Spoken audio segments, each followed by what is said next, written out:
Sayın Kaymakamım, Sayın Başkanım, protokolümüzün saygıdeğer üyeleri, basın mensuplarımızın fotoğraf çekiminde saygıdeğer misafirlerimiz, kıymetli hemşehrilerimiz. Yeşilyurt Belediyesi özellikle tarımsal hizmetler konusunda bugüne kadar birçok projelere el attı. Deprem döneminde özellikle hayvancılık anlamında yem bitkileri dağıtarak ve hayvancılık yapan üreticilerimizi desteklemesi, geçmiş yıllarda ağaçlandırma programlarını artırmak amaçlı fide dağıtmaları, geçen yıl olduğu gibi bu yılda gerek fide dağıtımı şeklinde üretimin devamlılığını sağlama, gerekse de hobi amaçlı yapacak kişilerde insanlarımızı topraktan koparmama, üretimden koparmama adına yapmış oldukları bu destekleme programlarından dolayı ben belediye yönetimine, başkanımız nezdinde teşekkür ediyorum. Geçen yıl yine burada bu etkinliğin benzerini yapmıştık. O zaman çiftçimize, tabii evde de hobi amaçlı bahçesinde üretim yapmak isteyen herkese 250.000 fide dağıtmıştık.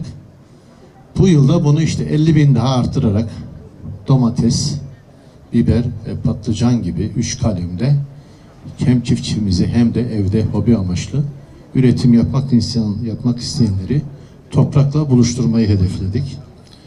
Geçen yıl yine 50 ton civarında arpa dağıttık. Ondan önceki yılda yine 35 ton arpa dağıtmıştık. Yani kısacası bizim Ar-Ge alanımızda ürettiğimiz her şeyi sizinle paylaşıyoruz. O arpayı dağıtırken ilk yıl depremzede çiftçilerimize 35 ton dağıtmıştık 2025'te. Yine depremden etkilenmiş küçükbaş hayvan yetiştiricilerini hedefledik ve bu desteğimizi onlara sağladık. Yine geçen yıl 244.000 fidan dağıtımı gerçekleştirdik. Bunlar tabii Yeşilyurt Belediyesi'nin yaptığı güzel hizmetler. Biz belediyeciliği sadece bir altyapı, üst yapı hizmeti olarak görmüyoruz. Tarımsal alanın da mutlaka belediyeler tarafından desteklenmesi gereken bir alan olduğunu farkındayız. Yani amacımız burada tarımsal üretimi desteklemek, çiftçimizin maliyetlerini azaltmak ve tabii ki ülke ekonomisine dolaylı bir katkı sağlamayı hedefliyoruz. Evet, hepinizin bildiği gibi tarım stratejik bir alan. Artık bunda toplumun tamamı müttefik. Ama ne yazık ki bugün yeni kuşaklarımız, erkek ve kız evlatlarımız bu alana ilgi duymuyorlar. Hatta bazen tarımsal alanda hizmet üreten bir kardeşimiz, yani bir evlilik, bir izdivaç yapmak istediğinde bile ne yazık ki ebeveynlerin negatif bakışıyla karşılaşıyor. Bence bunun hızla düzeltilmesi gerekiyor. Asıl sorun biziz. Tarım orada duruyor, toprak orada duruyor. Ama bunu kimse, uzaylılar gelip işlemeyecek. Bunu biz işleyeceğiz. Bunu bizim evlatlarımız işleyecek. Gelinlerimiz işleyecek. Biz bunu yapmadan kim yapacak bunu? Dolayısıyla burada asıl olan gelişmiş toplumlarda olduğu gibi tarımı nesillere sevdirmek. Biz de bu anlamda Yeşilyurt Belediyesi olarak okullarda çok önemli bir çalışma yapıyoruz. Milli tohum, milli tarım. Yani çocuğu anaokulundan itibaren tarımla buluşturuyoruz. Tarım olmadan, üretim olmadan hiçbir şey yapamazsınız. Yapamayız. Köleleşiriz. Bakın bunu yani pandemi döneminde yaşadık. Deprem döneminde yaşadık değil mi? Tonla paranız olsa da bir çuval un alamadık. Dolayısıyla üretim yapmayan toplumlar köleleşmeye mahkumdur.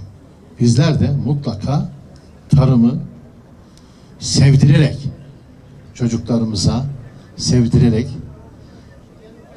onları teşvik ederek bu alanı desteklemeliyiz. Ve bunun da en basit örneği, evimizde küçük bir alan varsa bahçemizde bunu üreterek çocuklarımızı da bu alana katmalıyız. 6 Şubat depreminden sonra özellikle Yeşilyurt'un yaralarını belediye hizmetleri olarak imar ve inşa ederken belediyemizin sadece bu belediyenin klasik görevleri olarak bilinen işleri dışında da üreten yeşil yurdun yanında olma misyonunu ve vizyonunu belediyeye kazandıran belediye başkanına ve ekibine çok teşekkür ediyorum. Tabii toprak laboratuvarda üretilemeyen bir maddedir ve sınırlıdır dünya üzerinde. O yüzden bizlere düşen en güzel vazife, ki bunu pandemi döneminde de gördük, gıda üretiminin, tarımın ne kadar mühim bir hadise olduğunu, hiçbir şekilde ihmal edilmemesi gerektiğini çok güzel ülke olarak, hatta dünya olarak müşahede ettik. İnşallah bugünkü dağıttığımız fidelerle de belediyemizin destekleriyle belediyemiz üreten yeşil yurdun yanında olduğunu çok güzel göstermiş oldu. İnşallah bu fidelerden çıkan ürünler bereketli ve lezzetli olur. Ben bu çalışmaya emek harcayan başta belediye başkanımız ve ekibine çok teşekkür ediyorum. Saygılar sunuyorum.